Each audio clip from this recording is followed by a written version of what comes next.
नमो भगवते वासुदेवाय. सार्थ सुबोध ज्ञानेश्वरी. लेखन व वाचन सौ मनीषा भास्कर अभ्यंकर, महाराष्ट्र, मिरज 416410. अध्याय 12. भक्ती योग. भक्तांची लक्षणं. भाग 3. भगवंतांचं भक्तावरील प्रेम. ओव्या आहेत 156 ते 163. भक्ताला भगवंत जसा प्रिय असतो त्याप्रमाणे भगवंतांना सुद्धा भक्त प्रिय असतो. त्याचं वर्णन ज्ञानदेव करत आहेत. अर्जुना तो भक्तू, तोची योगू, तोची मुक्तू, तो वल्लभा मी कांतू, ऐसा पडिये. अर्जुना तो भक्त, तोच योगी आणि तोच मुक्त. तो जशी काही माझी आवडती बायको व मी नवरा असा मला तो आवडतो. हे ना तो आवडे मज जीवाचे पाडे, हेही येथ थोकडे रूप करणे. इतकेच नाही तर तो मला जीवा इतका प्यारा आहे, पण माझे जे त्याच्यावर प्रेम आहे त्याला ही देखील उपमा अपुरी आहे. तरी पढियंत याची कहाणी, हे भुलीची भारणी, इये तव न बोलणी परी बोलवी श्रद्धा. परंतु प्रेमळ भक्तांच्या गोष्टी हा मला भुरळ पाडणारा मंत्र आहे. प्रेमळ भक्तांच्या गोष्टी बोलून दाखवण्यासारख्या नाहीत, पण अर्जुना तुझी माझ्यावरील श्रद्धा मला असली न बोलावयाची गोष्ट सुद्धा बोलायला लावते. म्हणून गा आम्हा वेगा आली उपमा, एरवी काय प्रेम अनुवादू असे. म्हणून आम्ही बायकोची व जीवाची झटकन उपमा देऊ शकलो, नाहीतर या प्रेमाला बोलून दाखवता येईल का. आता असो हे किरीटी, पै प्रियाची या गोष्टी, दुनात हा वोठी आवडी गा. आता अर्जुना हे असू दे, पण प्रियकर भक्तांच्या गोष्टी बोलण्यात प्रेमास दुप्पट बळ चढते. तयाही वरी विपाये, प्रेमळू संवादिया होये, तिये गोडीसी आहे काटाळे मग. त्यात आणखी कदाचित चर्चा करणारा प्रेमळ मनुष्य मिळाला तर मग त्या आनंदाला दुसरी उपमा आहे का. म्हणून गा पंडुसुता, तुची प्रियू आणि तुची श्रोता, वरी प्रियाची वार्ता प्रसंगे आली. म्हणून अर्जुना तूच प्रेमळ भक्त आणि तूच श्रोता आहेस, शिवाय आणखी प्रसंगानुसार प्रेमळाचीच गोष्ट बोलण्याची वेळ आली. तरी आता बोलो, भले या सुखा मीनलो, ऐसे म्हणत खेवी डोलो, लागला देवो. जरी प्रेमळाची गोष्ट शब्दाने बोलून दाखवता येत नाही, तरी मागील ओवीत सांगितल्याप्रमाणे प्रेमळाच्या त्रिपुटीचा प्रसंग आला आहे. तर आता मी बोलतोच. या बोलण्याच्या सुखाचा आपल्याला कसा चांगला योग आला आहे असे म्हणता क्षणीच देव डोलायला लागले.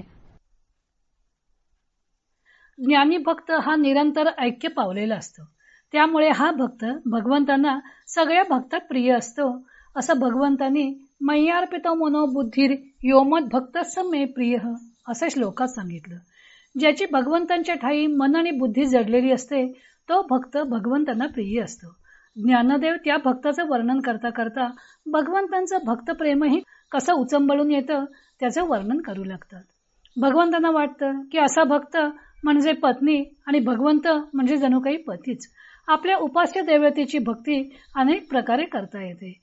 त्यामुळे भक्तीचे अनेक प्रकार पडू शकतात. भागवतामध्ये भक्तीचे पुढील 9 प्रकार सांगितलेले आहेत. श्रवणम कीर्तनम विष्णू स्मरणम पादसेवनम अर्चनम वंदनम दास्यम सख्यम आत्मनिवेदनम.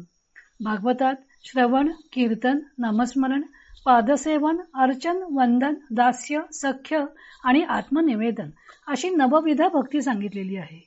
परमात्मा सगुण आणि निर्गुण दोन्ही प्रकार. परमात्मा सगुणही असतो आणि निर्गुणही असतो, म्हणून भक्ती सुद्धा सगुण आणि निर्गुण अशा 2 प्रकारची म्हणता येईल. गुणभेदावरून भक्तीचे सात्विक, राजस आणि तामस असे 3 प्रकार करता येतील. आर्त, जिज्ञासू, अर्थार्थी आणि ज्ञानी असे 4 प्रकारचे भक्त गीतेनेच सांगितलेले आहेत. म्हणून भक्तीचेही 4 प्रकार करता येतील. तर नारदांनी भक्तीचे 11 प्रकार वर्णिलेले आहेत. गुण महात्म्यासक्ती, रूपासक्ती, पूजासक्ती, स्मरणासक्ती, दास्यासक्ती, सख्यासक्ती, कांतासक्ती, वात्सल्यासक्ती, आत्मनिवेदनासक्ती, तन्मयासक्ती आणि परमविरहासक्ती.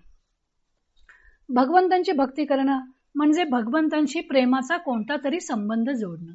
भक्त आपल्या आवडीनुसार भगवंतांशी दास्यभाव, सख्यभाव, वात्सल्यभाव अशा नाना भावांनी आपला संबंध जोडत असतो. त्यातील एक भाव म्हणजे मधुर भाव. त्यालाच नारदांनी कांतासक्ती म्हटलेलं आहे.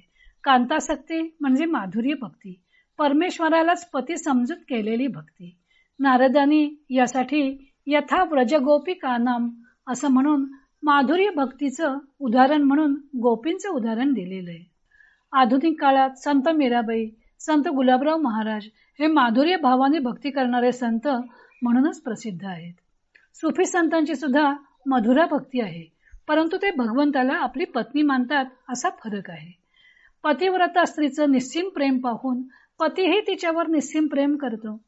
इथे भगवंत सांगत आहेत की तो वल्लभा मी कांतू. ऐक्य पावलेला भक्त म्हणजे जणू पत्नी असून परमात्मा म्हणजे जणू पतीच आहे.